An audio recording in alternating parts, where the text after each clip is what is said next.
And it also plays essential roles in body defense and resistance to disease. So mani siya ang lymphatic system nato guys. Di siya maklaro.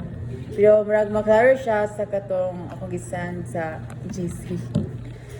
And next is lymphatic vessels. So lymphatic vessels, lymph consists of excess tissue fluid and plasma proteins carried by lymphatic vessels. So if fluids are not picked up, so edema, so dira na mahitabo ang edema. So as fluid accumulates in tissue, so if dili ma-carry sa lymphatic vessels, guys, mana na maka-edema na dayon. And then lymphatic vessels pick up excess fluid and return it to the blood. So mani ang ato ang kanang ano sa lymphatic vessels, ang the carry of fluid. Yeah.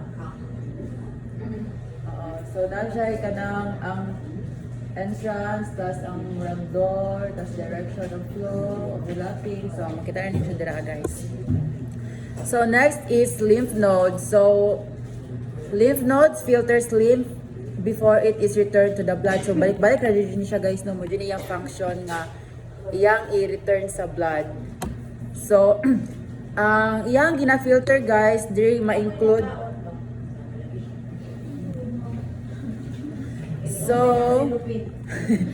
okay. So muna yung gina-filter guys ang bacteria, viruses, cancer cells, and cell debris. So muna siya. So muna yung ato ang lymph nodes. Na-adjust siya sa Ana siya. Yes.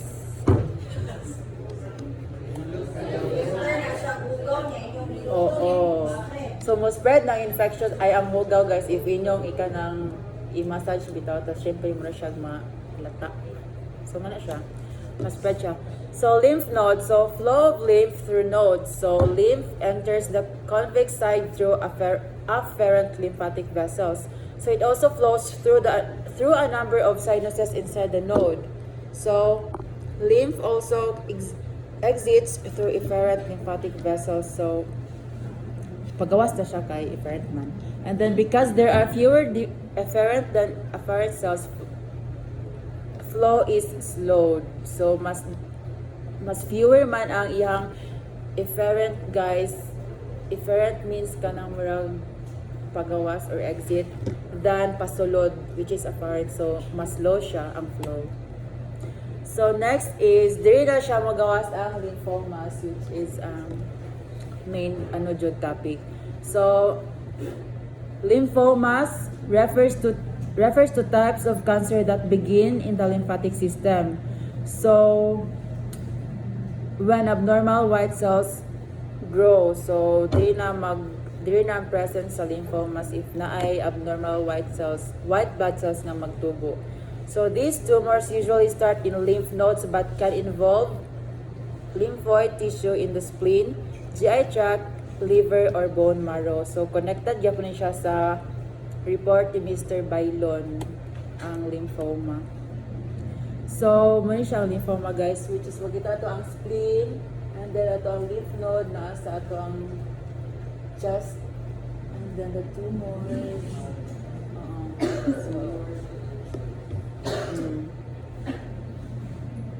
So there are two main types of lymphoma guys which spread and are treated differently. So first we have the Hodgkin lymphoma. And then the second one is non-Hodgkin lymphoma. So makita nato yung difference sa next slide. So muna siya goiter pero mura siya goiter pero di na siya goiter, lymph nodes. Wala ko naman. Yes. Diba usually guys kaya nga to ang kanang lymph nodes kaysa tong ilok. Dahil yun siya common sa ilok. So if nani ka bukol dira guys, ay magtuo-tuo nga ganang gikuan na mo mga diling unato lymph. Radius na siya Oo. ng lymph node sa Mm. It is also painless lymph nodes. Ha? Kung ano siya? Ay, wala ni siya like rag. Picture lang siya sa ano, lymph nodes. So maato nang itako ang Hodgkin lymphoma. So, Mr. Omo, please read the Hodgkin lymphoma. Oh.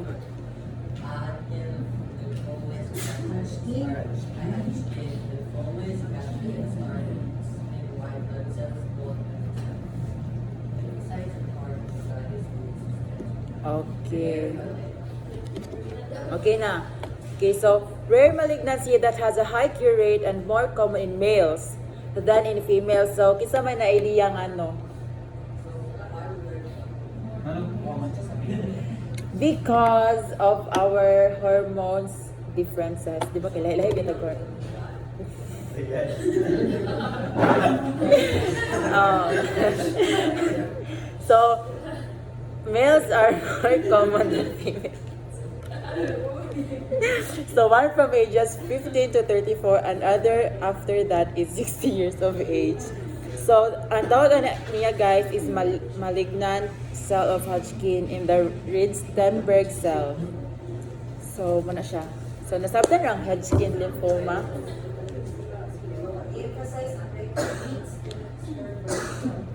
So ang Reed-Steinberg cell is a gigantic tumor cell that is morphologically unique and thought to be immature lymphoid origin.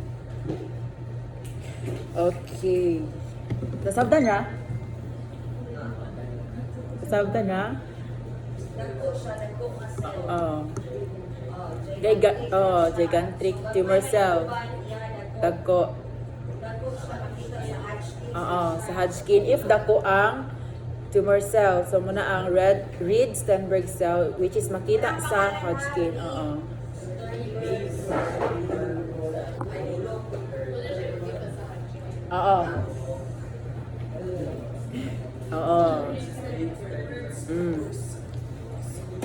Next is, mabunin siya ang kanang Hodgkin lymphomas, katong mga 5 subtypes.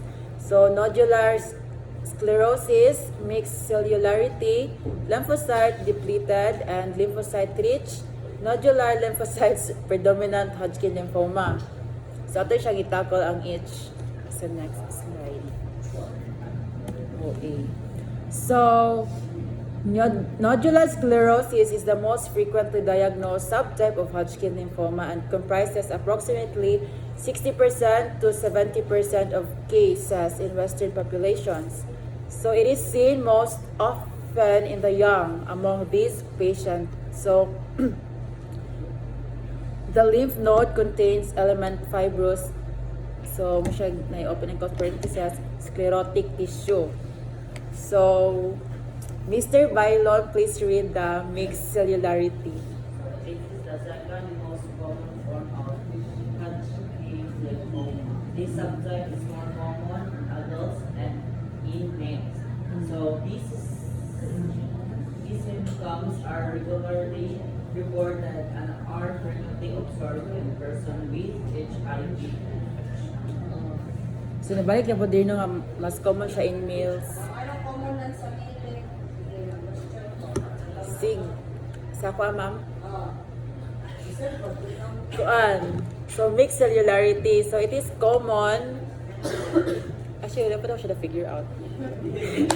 Pero, It's common in male because in female there is a progesterone and estrogen. yes, right? which is wala sa That is a male. protective mechanism sa babae. Pero sa lalaki, wala man. So, Uy!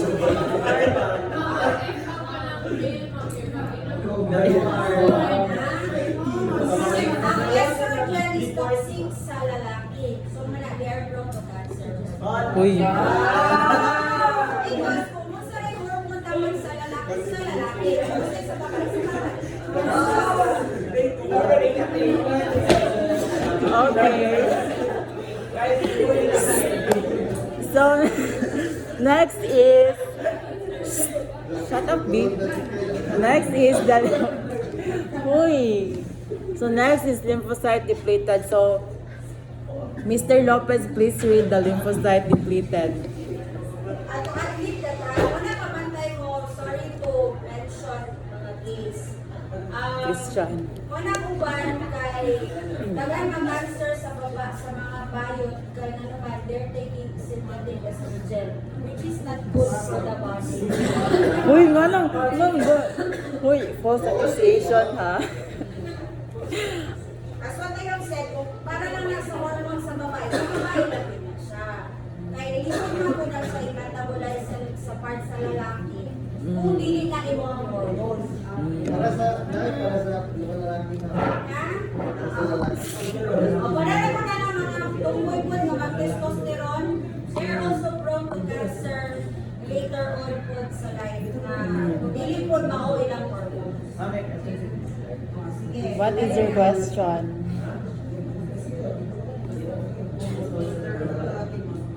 Kung mag-testosterone daw ang lalaki, mga lalaki ba daw siya? It's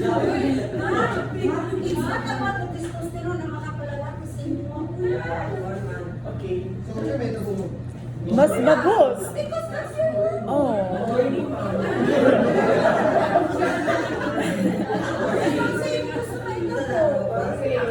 Ang masculine pa dyan kung mag-testosterone. Sabi ko, Okay. Mr. Gonzalez, please read ako ay. Anyways, Okay mo ay.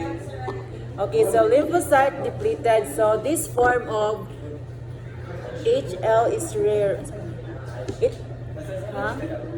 Hodgkin, Hodgkin lymphoma.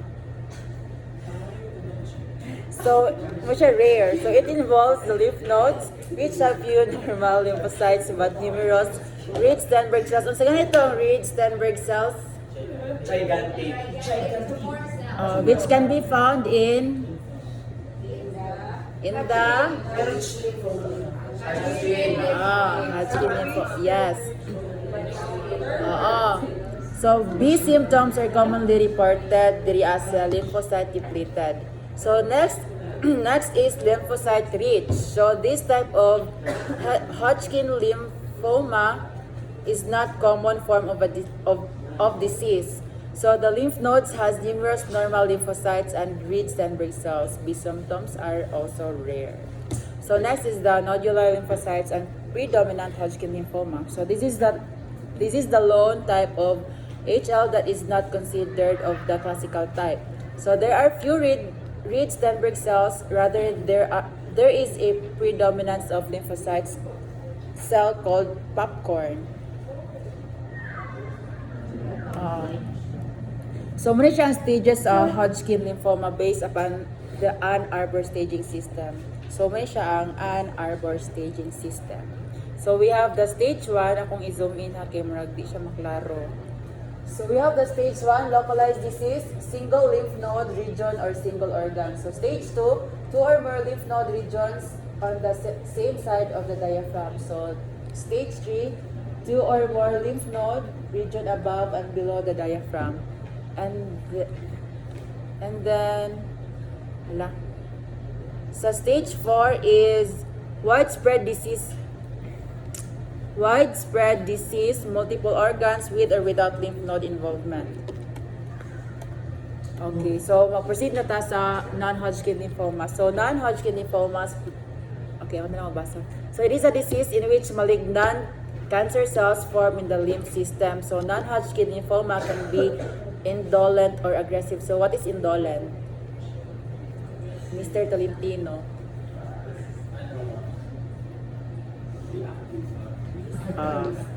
Yes. So dili siya active or aggressive. Dili siya active, di siya aggressive. So, slowly. So, older age or being male and having a weakened immune system can increase the risk of non-Hodgkin lymphoma. Okay, so Dili. ay Non-Hodgkin, non-Hodgkin, ayun siya. Ah. Ang difference naman yun nila is because of the cell. Kato read, oo. Kung wala ka ng Reed Sternberg, so Non-Hodgkin siya. Oo. Kan mo ka ba? So, mani siya ang lymph node gyapon. same ra gyapon yung mga nodules, pero pag aspirate anang lymph nodes, dito ra makita mo. Okay. So, non-Hodgkin lymphoma may arise in lymph nodes anywhere in the body, whereas Hodgkin lymphoma typically begins in the upper body, such as in the neck, chest, or armpits. May siya. Chest, neck, or armpits. In the upper body ang sa Hodgkin lymphoma. Ang sa Hodgkin lymphoma tends to progress in more predictable way. Anywhere siya. Way than non-Hodgkin lymphoma, making it easier to recognize and treat. So the diagnosis of lymphoma. So tests usually used to diagnose lymphoma include PET scan. So it is a scan which produces a three-dimensional color image to show whether the lymphoma has spread to the bone marrow. Next is the CT scan. So using a computer and X-rays to create a detailed picture of an area inside your body. Next is the MRI, which may use to check the brain and spinal cord, and blood test para ma-diagnose blood tests are taken regularly if you are diagnosed with lymphoma to check on how the cancer or its treatment is affecting blood cells in your body. So next is gland biopsy. So it is to confirm a diagnosis of lymphoma. And then bone marrow biopsy. So to check whether there are cancer cells have spread to the bone marrow. And then so mahulog po siya palliative care for lymphoma, whether it's Hodgkin lymphoma or non-Hodgkin lymphoma. So symptom management for kuan is palliative care prioritizes the relief of symptoms such as pain, fatigue, nausea, and shortness of breath that may be associated with lymphoma or its treatment. So pain control sa ani nga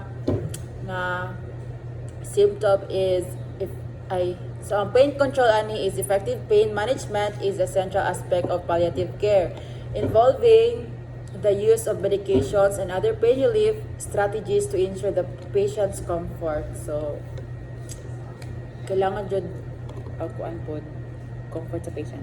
So next is the emotional and psychological support. So palliative care teams provide emotional and psychological support to help patients and their families cope with the emotional challenges and distress that often accompany with cancer diagnosis.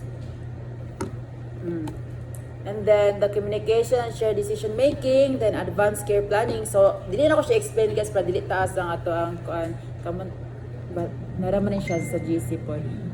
So advanced care planning, spiritual and existential support, nutritional support, management or treatment, side effects. So some lymphomas are caused by treatment of other cancers. So with radiation and chemotherapy or by the use of immune suppressing drugs to avoid rejection and transplanted organs. So doctors are trying to find better ways to treat cancer and organ transplant patients without increasing the risk of lymphoma as much.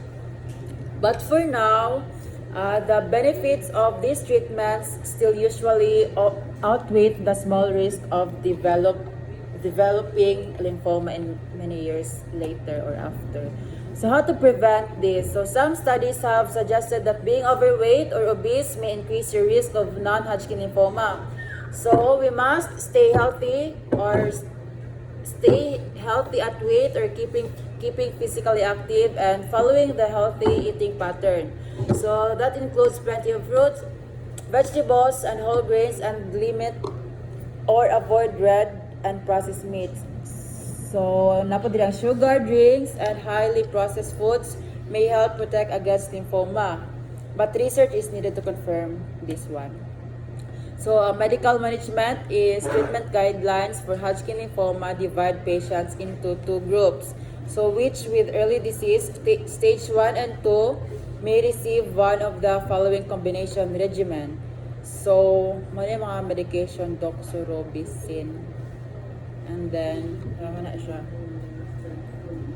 then, ang concept map is, nakalimot kong send Daos ang ikuan.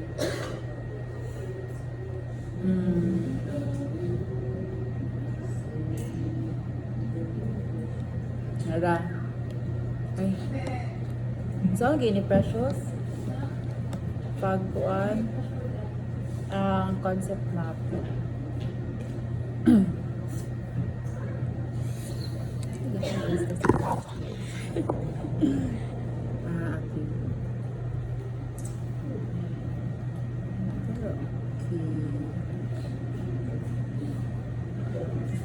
So, ang risk factor is age, then family history, infection, weakened immunity, and then gender, which is male. Kaya kumamata siya ang mas kanang common sa male.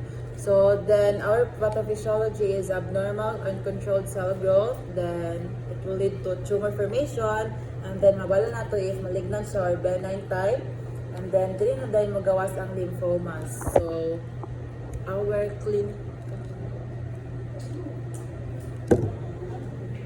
Okay, ako na lang siya isend. So, ang clinical manifestation, we have fever, fatigue, weight loss, swollen lymph glands. And then our diagnostic test is lymph node biopsy, PET scan, CT scan, MRI, blood test, gland biopsy, and bone marrow biopsy.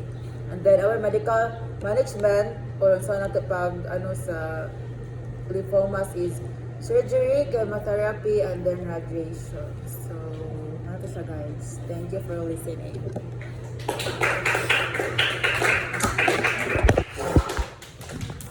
Perfect.